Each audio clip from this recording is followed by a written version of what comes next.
Johnny Gargano, and you are listening to the Bob Culture Podcast. Nothing between the lines of the page or at a time. Forgiveness is buried down, but this is about out of line. That's in no second chance or redemption can be found. 'Cause you can't hold the devil and the devil is running you down.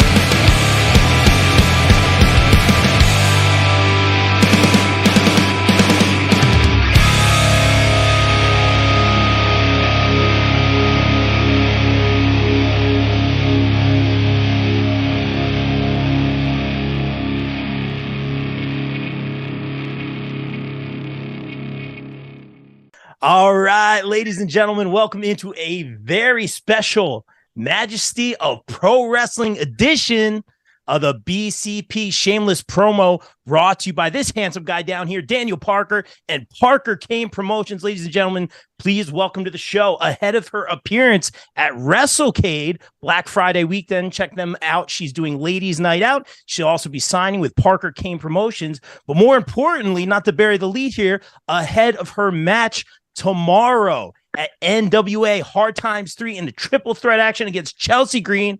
Camille Brickhouse, you got a tall order in front of you. Triple threat action for the Women's World Championship over at NWA. Please welcome to the show a hashtag multiple time wrestling fashion winner, no stranger to gold over both shoulders and around the waist, the number one contender right now for the NWA Women's World Championship. Please welcome to the show, Miss KiLynn King. I don't know how Excalibur does it. How are you, KiLynn?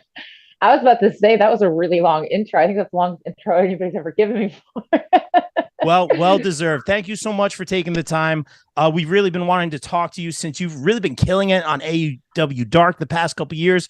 Now you're just all over the place right now. You're riding this wave of momentum, and we've seen you just kind of climb that proverbial mountain right now. And even every day on social media, I'm seeing everyone, hey, who's the top wrestler you want to interview? KiLynn King. Who's one of the top indie wrestlers right now? KiLynn King. Are you seeing this momentum? Are you feeling this momentum right now? I definitely have. I think the first half of the year, it was one of those, because I've always, even when I first started wrestling, I was always one of those personalities where I didn't think about it. I just kept my head down and I just kept moving, kept going, kept working. So the first half of the year, I think that was kind of what I was doing. I was keeping my head down, just making sure I was constantly working and constantly finding opportunities and just doing what I had to do to keep the wave of my name going.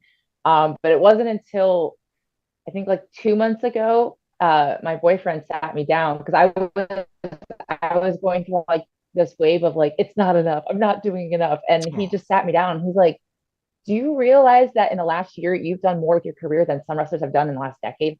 And I was like, huh? And he kind of just laid it out for me. He's like, you've worked for multiple large corporations. He's like, you've been winning titles all over the world. You've been doing this, you've been doing that. He's like, some wrestlers work maybe 4 to 5 times a year. He's like, you need to chill. He's like, you're doing the right stuff. Just keep doing what you're doing and enjoy it. Because I'm one of those people that as soon as I accomplish one thing, I'm like, it's not enough. I have to do something else. So I've definitely done a lot of cool crap this last year and a half, 2 years. So for sure. And I'm just trying to make sure that going into 2023, like everything that we've accomplished this year, that it's just going to be elevated to the next level in 2023, because nothing but up.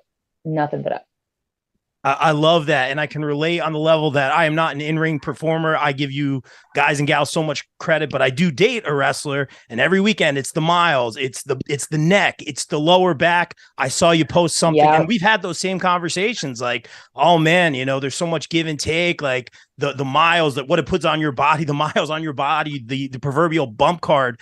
We saw your post recently on Instagram, and you said like these workouts have been tough. I'm paraphrasing here. You say, you're putting in the miles, you're putting in the work. It takes a toll, but it's all going to be worth it. Tell us a little bit about what was your mindset right there.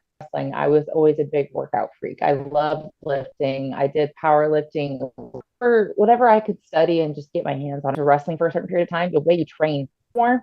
And so for me, like I'll have weeks where, I'm feeling good. My body's like healed up a bit. And so I can lift, I can go going to the gym doesn't feel like a chore. It's like, yeah, this is what I got to do. This is the lifestyle.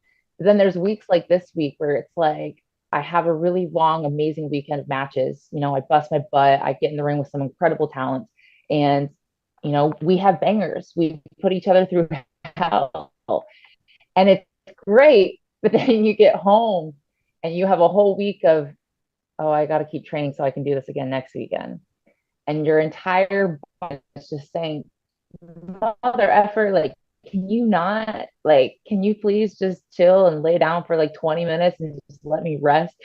And that's what my body was going through this week. Like, my neck was hurting, my shoulder was hurting.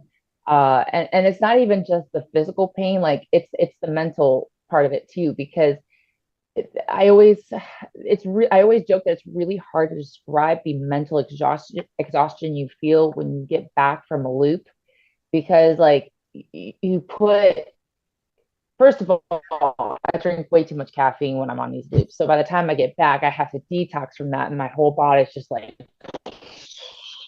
but like just physically and mentally, like you're staying so zoned in the whole loop, because you know you gotta cut promos, you gotta put matches together, like you gotta do all this ridiculous stuff, and you don't realize how much it takes out of you until you finally walk through your front door and you're just like, I'd be okay if I just didn't leave my house for a week. Like, you know what I mean? Yeah. Like it takes quite a few days for your body to bounce back, but the problem is reset unless like we take time off and go on a vacation or something like that. And for me, that's not able momentum riding that. So it's just a matter of me having to adapt to that body, that I get the callus built for it, because this has been one of those weeks where it's just like, I don't want to do anything. But as you said, I've got the pay-per-view tomorrow in the triple threat with KiLynn and Chelsea Green. So there's no off days right now. Yeah, and very well-deserved opportunity. We're excited to be watching tomorrow. We'll talk about that in a minute. I want to throw it to Daniel real quick. Daniel, thank you so much for everything. You know, with us, it's a two-way street, man. I want to put you over as well, man. First of all, rocking the shameless promo. I see all the hats, the gear, the T-shirts. This is a layup for you, bro. This question's a layup. Why are you bringing in KiLynn for WrestleCade, man? I mean, I know the answer, but why KiLynn? It's simple, man. She's a great talent. She works hard. She busts her ass, and I'm honored to be able to represent her down there. It's our first time, you know, going down there as a promotion. I can't be more than happy to have her be the one to represent us. Yeah. Great answer. I'm sure, KiLynn, if you know Daniel, will be leaving with some swag, as you can see over there. I think we got that Parker Kane mug. So thank you, Daniel, so much for everything and setting this up. KiLynn, I want to throw it back to you. Shameless promo. We got to talk about, we can't bury the lead here. Tall order tomorrow. Not only Chelsea Green, but Camille Brickhouse, who's been dominant. You're no stranger to her. You're no stranger to holding gold. If I'm doing the math right now as an outsider looking in, we've seen some events with Chelsea Green recently. It's like, oh, what's going on with Chelsea? Where's she going? On Impact, we saw that recently. Camille, just straight up dominant. But you have that wave. You have that proverbial wave that I keep talking about. I feel like this is the time. I don't want to pump you up too much here, but I feel like this is the time. How are you feeling emotionally, physically? You talked about already going into this one. First of all, I want to acknowledge the fun little play on words that you use there, tall order, because every single girl in this match is tall. Yeah, I mean, I said it before, I'll say it again. I beat Chelsea Green. I beat her. I pinned her. I've literally pinned her. So, but with that said, Chelsea Green is a wild card, and she's no stranger to taking the dirty route when it comes to things and to try to get what she wants. So you have to keep an eye on her in that regard, because while she might not have the strength advantage in this match, she does have the mental game advantage, because she's been doing this a lot longer than I have, and she has used that avenue to find success before. With Camille, I can understand why people would say that, like, that might be a hard task for me, but I've wrestled her multiple times now, once in NWA, once on the Indies, and we come from similar backgrounds, and we both have the same kind of mindset where it's like we rely on the fundamentals, but we're always constantly trying to bring something new to the table each and every time we step in that ring. So I think it's a matter of just being a little more patient with myself in the ring this time and just keeping my eye on her a little bit more and not I don't know if underestimate is the right word, but just not taking my eye off the ball. Last time I stepped in the ring with her, we went to war. We had such a hard hitting battle. And when it got to the end of it, I was so sure that I was going to win that when she kicked out, I got frustrated and I took my eye off the ball. And because of that, there came the spear. So this time it's just a matter of not letting myself get overwhelmed no matter what happens and just keep going until that pinfall. I just got to keep, for lack of a different way to say it, just got to keep my eye on the ball. Yeah, absolutely. And I'm sure you're feeling that momentum. I love what you said about the fundamentals, but bringing something different. I noticed that in your moveset when you get between the ropes. Is that kind of your philosophy to kind of be fundamentally sound, which is obviously the key, but then get real innovative with some of your moves, especially your finisher and things like that? 100%. That's the one thing that we were always preached at Team 3D is know your fundamentals, know your footwork, and know your basics before you worry about anything else. Because it doesn't matter what kind of wrestler you are, if you don't have those, you have nothing. So that is always how we conduct ourselves in the ring, is fundamentals first, and then we get innovative later. But yeah, I mean, like it's time. It's time for NWA to have a new champion. It's time for the women's division to start shifting a little bit. And I think that I am that change and I am that shift. And I think that tomorrow, November 12th in New Orleans, we're going to see that happen. Yeah. Best of luck. I certainly feel that way. You never know. Triple threat rules, that plays into it as well. Daniel, we're talking philosophy. I'll throw it to you, man. Your thoughts on kind of setting up to go down to WrestleCade all the way in North Carolina. I think you're like a Maryland guy, right? I always see you in Maryland. And then just focusing women's wrestling, which on the independent level and on all levels, man. What's kind of your philosophy there? It really wasn't. It really wasn't my main target, to be honest with you. But it just led to that point because they just are showcasing themselves, and I feel like they need to be seen, they need to be shown, and I'm willing to kind of step in and help in any way possible that I can. Yeah, absolutely. And I love what you're doing with a lot of the indie talent. And like I say, with us, it's a two-way street. And I see you treat the talents the same way. KiLynn, throwing it back to you. I'm sure, and feel free, don't have to comment on this, but there's a lot of pro women's wrestling stuff going on right now, as there should be. We've always been strong supporters of women's wrestling. I date a women's wrestler. Ladies are killing it right now. That being said, there's been a lot of narrative on social media. Did you have any comments or did you want to weigh in on that? Or is this just another day at the office? I mean, yeah, just another day at the office. There's always something, there's always perceptions. Like, I think that's like one of the first lessons you learn in wrestling is everybody interprets things and perceives things differently. So things are said and people perceive them and narrate them how they want to. But I will say that women's wrestling is on a great path right now. We've had a lot of people who have set that trail on fire, and a lot of us coming up and who are trying to make a name for ourselves are making sure that fire gets built to an even higher, we want it to get to an even better place. And we want it to be represented no matter whether it's on the indies or in a company, and no matter what company it is. Every woman in this world wants every division to thrive. So we just got to keep working and keep representing and keep showcasing what we're capable of and keep elevating it to the next level. And then doesn't matter what is said, we'll control the narrative. That's a fantastic answer. I love that. We'll control the narrative. That's awesome. I love that so much. But I got to put you over here. You're on the show, and I'm not just saying this because you're here.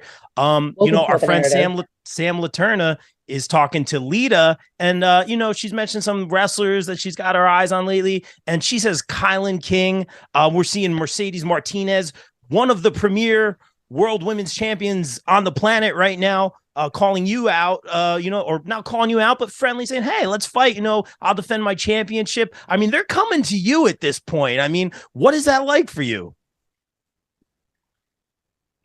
Honestly, it's cool as hell. It is cool as hell because these are a lot of women who I never thought that I'd get to wrestle, let alone meet, let alone be friends with, and let alone have or want to compete with me. You know what I'm saying? The comment from Lita like blew my freaking mind. Like Sam had told me that she had interviewed her and that my name had come up, but I didn't realize that it was in the interview.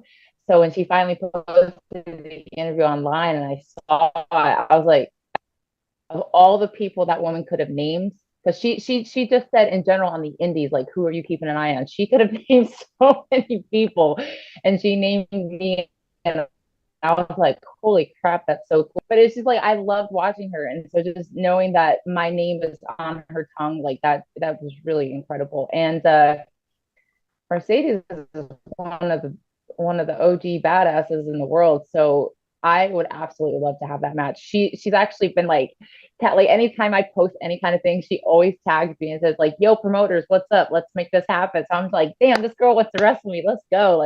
So I would love that because for me, like I pride myself on studying all different aspects of wrestling, but I love getting in the ring with people who are better at something than I am because it makes me learn. And as a performer, like I constantly want to grow and learn, and you can't do that until you do that. So, and I always find that locking up with different people and seeing the way they interpret certain things physically in the ring helps me understand different ways to wrestle and to sell and to be in the ring. And that kind of evolution is what makes people want to keep watching you because they see how much you want to learn and how much you want to get better every single time you go out there. Absolutely. And very well said. And speaking about learning, I mean, you have some pretty cool mentors of people that you trained under. I believe you trained 3D Academy. Correct me if I'm wrong. That's Devon. That's our guy, John Cruz, friend of the show. And then I've seen stuff like apparently like Billy Gunn was really helpful to you as well. Talk about some of these mentors. Yeah. So when I first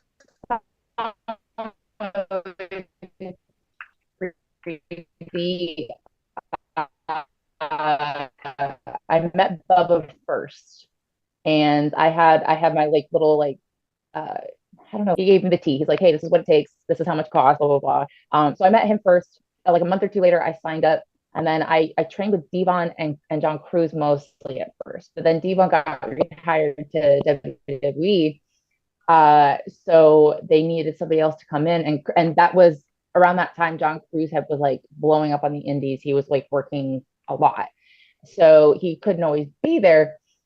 So that's when they hired Billy Gunn to come in once a week and train with us. And I remember we were all like so terrified because he's such a big dude, and he's got a good mean face. So like a bunch of Billy Guns coming to train us, we were so nervous.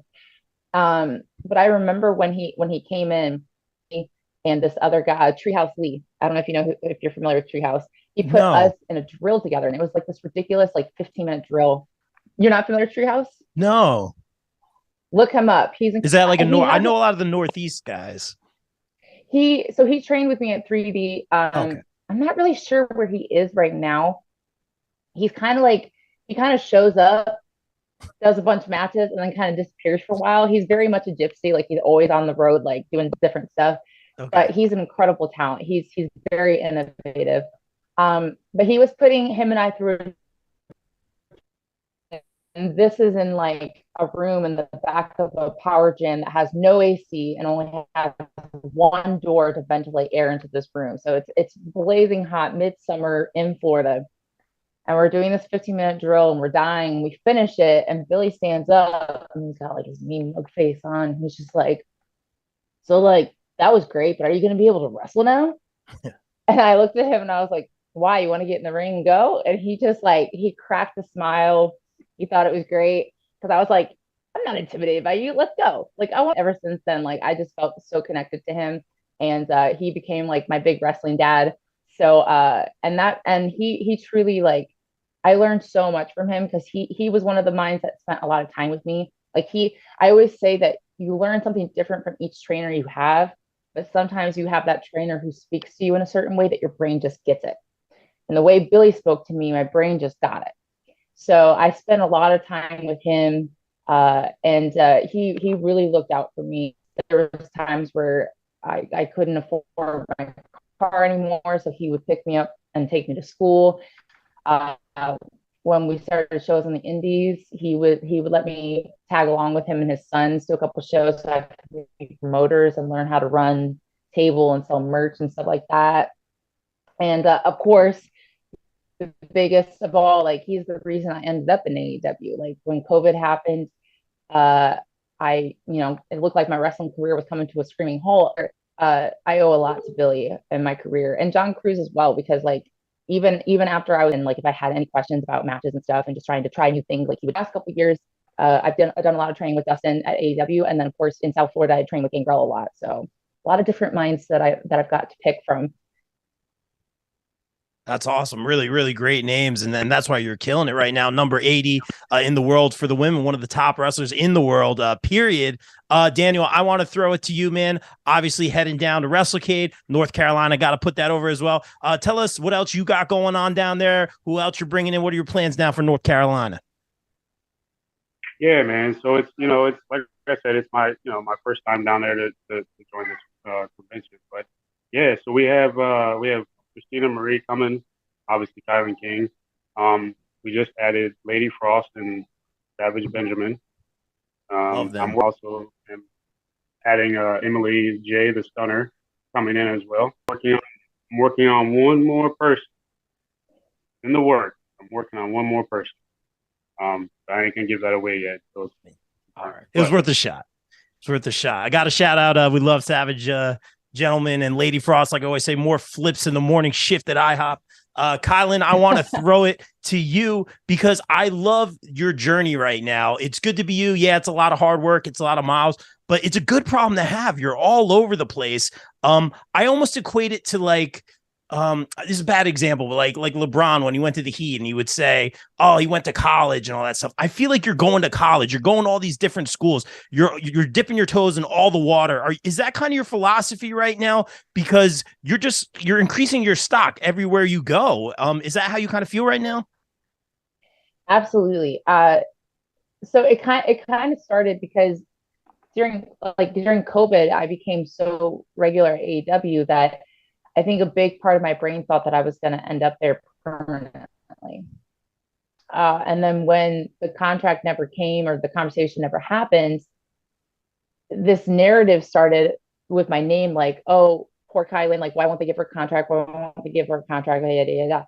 And I started getting so frustrated because I'm like, why is this my narrative? Like people are acting like I'm being mistreated. But in reality, I've spent the last 2 years at a major company learning so much at a very young stage in my career that most people would never have gotten before. That's awesome. So I was like, let me start going out on the indies more. Let me start reaching out to other companies and building my stock and building my name so the narrative will change and people will stop saying, oh, poor KiLynn, she's not getting signed. And people will start saying, oh, hell, look at her. She's busting her ass and building a name. Contract be damned. Like, because here's the thing, my stock, my value, my worth, and my name it's not dependent on a contract and it's not dependent on a company. It's dependent on me, what I do, and how I build myself up in this business.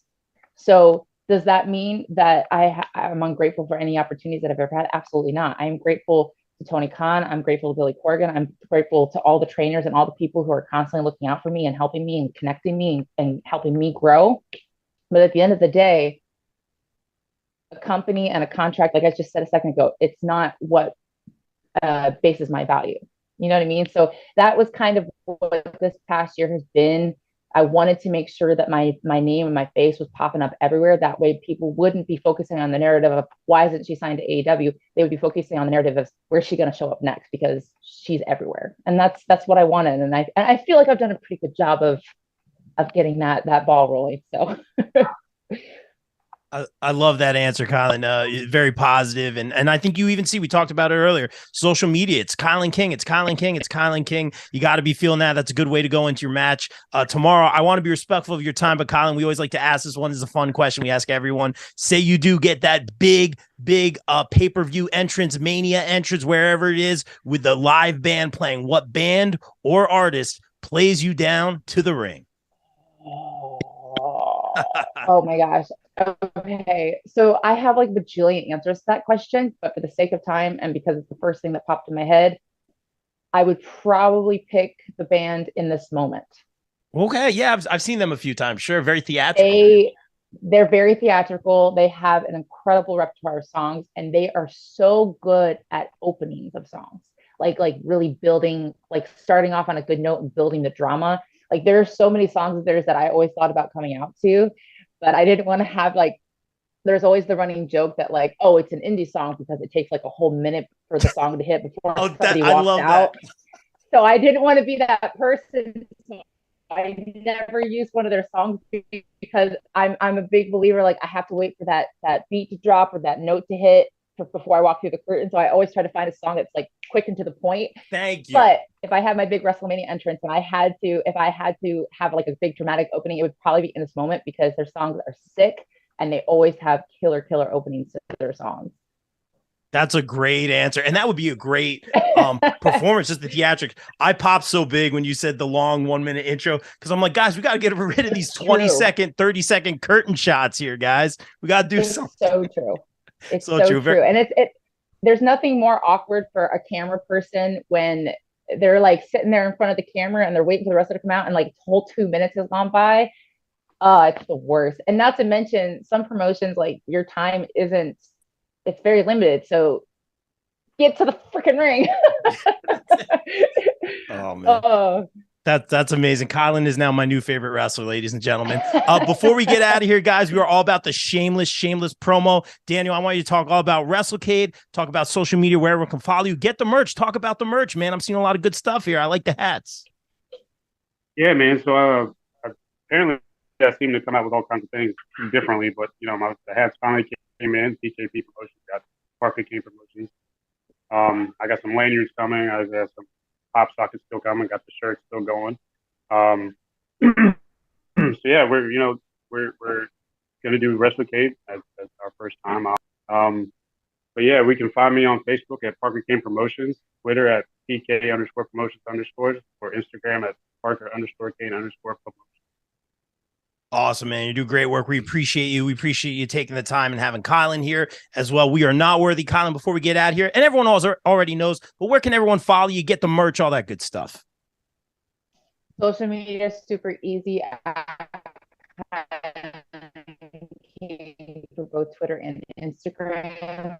And right now I sell my shirts through a site called Fully. I always got a table set up, 8x10s, playing cards. And then I should have t-shirts for WrestleCade. I finally got an order in. So if you guys are coming to WrestleCade, not only can you stop by the Parker Kane Promotions table and do photo shoots, 8x10s and stuff like that, but we also have Ladies Night Out. So I'll have a table set up that day as well. And I'll be selling pictures there as well and t-shirts. So just come by, say hi, and buy some cool stuff and give us your money. Guys, well, awesome. Yeah, shameless promo. We're all about it. KiLynn, thank you so much. Daniel, thanks so much. This was an honor. Good luck tomorrow on your match, KiLynn. We're rooting for you. Guys, ladies and gentlemen, tomorrow, NWA Hard Times 3 on FITE. Check it out. And guys, like we always say here on the BCP, everyone stay safe, stay positive, take care of each other. We out. Peace. Yeah.